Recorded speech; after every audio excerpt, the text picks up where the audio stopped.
Yeah, first of all, thanks for this invitation and for this opportunity to make a presentation here. My name is Serkan Noğut, and I've been working at Litos for 1.5 year as a Marie Curie postdoc, and I'm also responsible here for the multi-material printing and the new materials.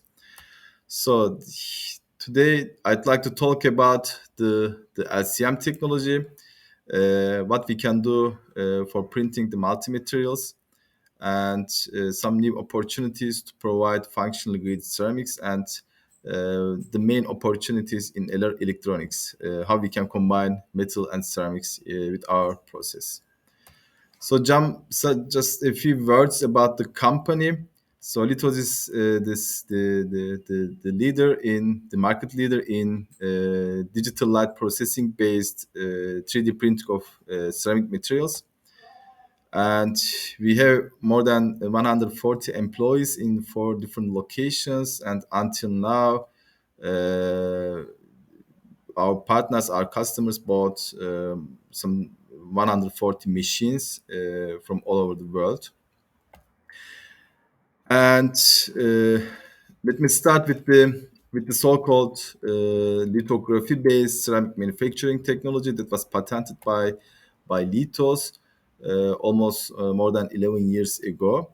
And this is a kind of watt photopolymerization method, which works according to the digital light processing.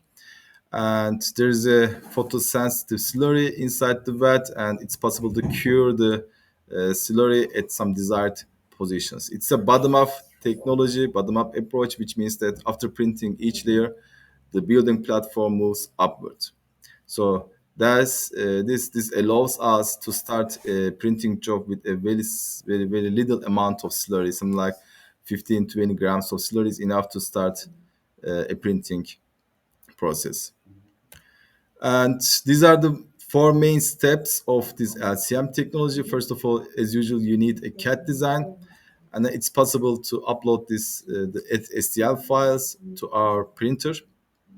And after the printing, as we get the green bodies, we have a thermal post processing, which combines the debinding process where you evaporate the all organic parts of the material, and then the sintering process. And finally, you are gonna get the final ceramic product. And as I said, during the debinding and sintering processes, since you evaporate some organic part and then sinter the particles together, then there will be a shrinkage which has to be considered when you are designing a component, which is something like about 20%. So, what is the new development with this technology is multi-material 3D printing. And there's a high demand in recent years on multi-material printing. One of the most important reasons is that in order to enable functionality on with a single product by using different materials or different material properties at different positions of a component.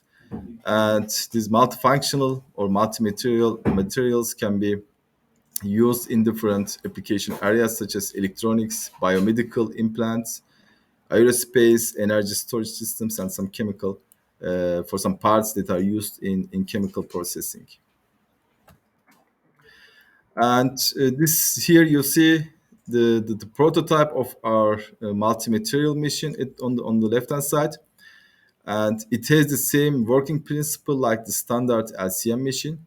But in this machine, you have 2 different watts, as you see on the screen, which can move on the horizontal direction under the building platform. So that allows us to use 2 different materials in these 2 different watts and to combine them. And I put some examples what we have printed until now. For example, theoretically, it's possible to combine ceramic materials with the ceramics, metals, and polymers. So today I'd like to deal with this multi-material printing from 2 point of view. First of all, the process development and the material development, because you need to have a suitable material in order to combine 2 materials, and a process